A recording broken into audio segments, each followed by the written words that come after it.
O que é literatura popular?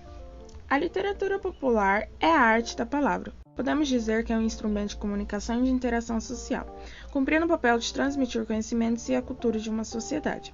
Ela tem extrema importância, pois por meio da reflexão e do questionamento ela faz com que o homem compreenda e emancipe-se dos dogmas que a sociedade lhe impõe. Por isso, a literatura atua com participação nos movimentos e lutas sociais de uma época e de um povo nos quais o escritor se acha inserido. Algumas de suas características são a linguagem coloquial, uso de humor, ironia e sarcasmo, os temas diversos, folclore brasileiro, religiosos e profanos, políticos, episódios históricos e realidades sociais. E a presença de rimas, métrica e oralidade. São exemplos da literatura popular brasileira: adivinhas, trava-línguas, provérbios e ditados, parlendas do folclore brasileiro, literatura de cordel. Mas, como a tecnologia impulsionou a literatura popular, a literatura é vista como um dos elementos de construção do pensamento social, já que almeja uma direção para os verdadeiros valores de nacionalidade ao evidenciar crenças e percepções pessoais, possibilitando que os seres humanos possam refletir no seu modo de ver a vida e de estar no mundo, podendo ser fonte de pesquisa científica nas diversas áreas das ciências humanas, por ser uma das manifestações mais antigas e centrais da experiência humana em sociedade. Na antiguidade, em sociedades agráfas, era por meio de aedos, igreotes, que mitos, tradições e experiências eram passados de geração em gerações. Tais manifestações, consideradas literárias, são fontes ricas para a pesquisa na área de antropologia. Além disso, ao retratar costumes e paisagens naturais de determinadas regiões, como as obras de José Lins do Rego e Érico Veríssimo. Temos um paralelo para o estudo da geografia física e humana, já que dados importantes sobre relevo, ocupação espacial e a distribuição populacional podem ser analisados. A literatura também é a expansão articulada das visões de mundo de diversas classes e grupos sociais. Foi por meio dela que as classes dirigentes trabalharam na formação de um conceito da nação com ideias, costumes e línguas comuns, o que, como sabe, diferente da realidade, há diversas línguas e costumes indígenas em nosso território. Com base em suas características, temas e assuntos, a literatura de um país fornece material rico para estudo da história, por meio de relatos de acontecimentos importantes como guerras, migrações forçadas, violência, etc. Além disso, a literatura também fornece material à sociologia, por conta das pistas da organização social de determinado grupo, suas estruturas, tipos de interação e formas de poder. Com as ferramentas provenientes da tecnologia, fomentam um novo ambiente de interação entre o escritor e o leitor, novas formas de publicar suas obras e as múltiplas plataformas. E a literatura se beneficia da internet de diversas formas. Uma delas é pela divulgação, que se torna muito mais fácil e eficaz, se populariza muito mais rápido, pois pode atingir um público maior. Tudo começou quando o estadunidense Samuel Morse, nascido em 1791, falecido em 1872, desenvolveu um sistema de códigos transmitido por um fio condutor, o código Morse, inaugurando o telégrafo em 1838. Na década de 1870, o telefone foi criado. Em fins daquele século, surgiu o telégrafo, sem fio, que aprimorado conseguiu transmitir a voz humana em 1920, acarretando uma revolução nas comunicações, o rádio.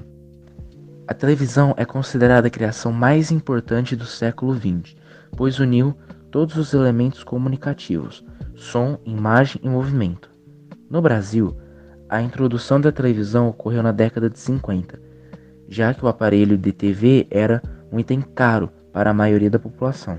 A televisão investiu em uma literatura popular herdada do folhetim do século XIX e das novelas radiofônicas da primeira metade do século XX, mas com a inclusão das imagens. Tanto as radionovelas quanto as telenovelas eram, no princípio, feitas ao vivo. Os críticos literários são até hoje resistentes em considerar arte esse tipo de produção.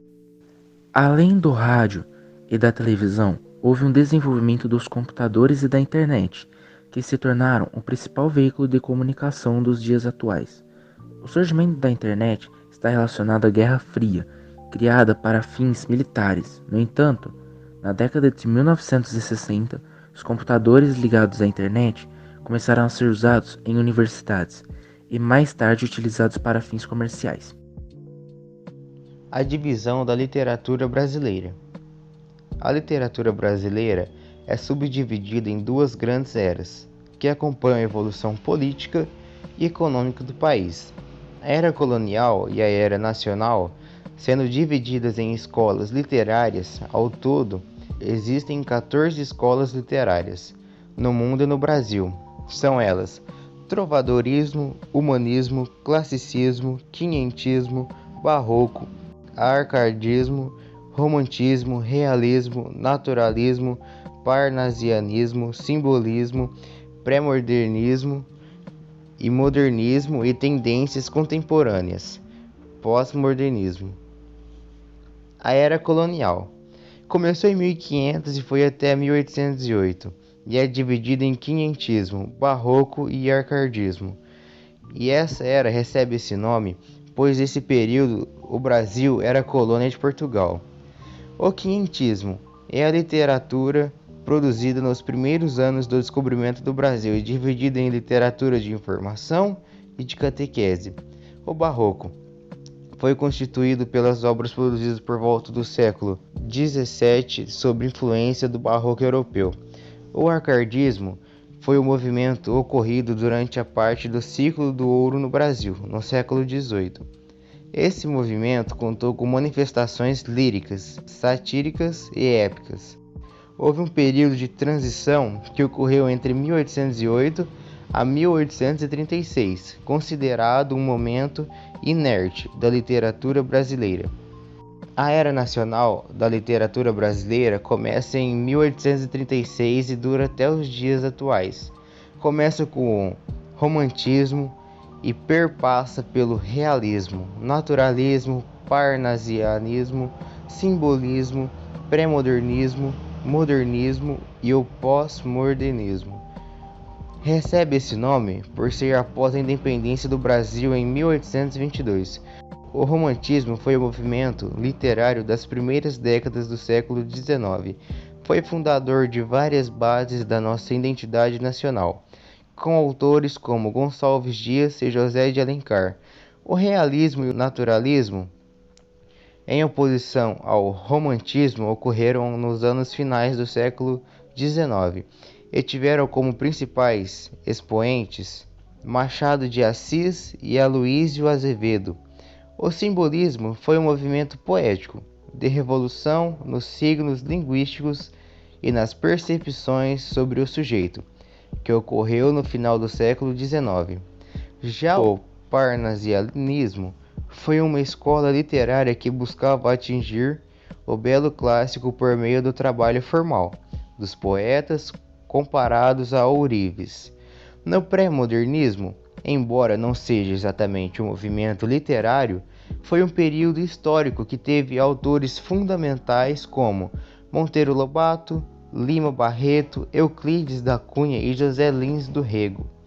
O modernismo foi um movimento fundado em 1922 durante a Semana da Arte Moderna e é considerado o marco inicial da literatura brasileira do século XX. E por fim, a literatura contemporânea, considerado como literatura contemporânea brasileira, toda manifestação literária produzida após os anos de 1945 no Brasil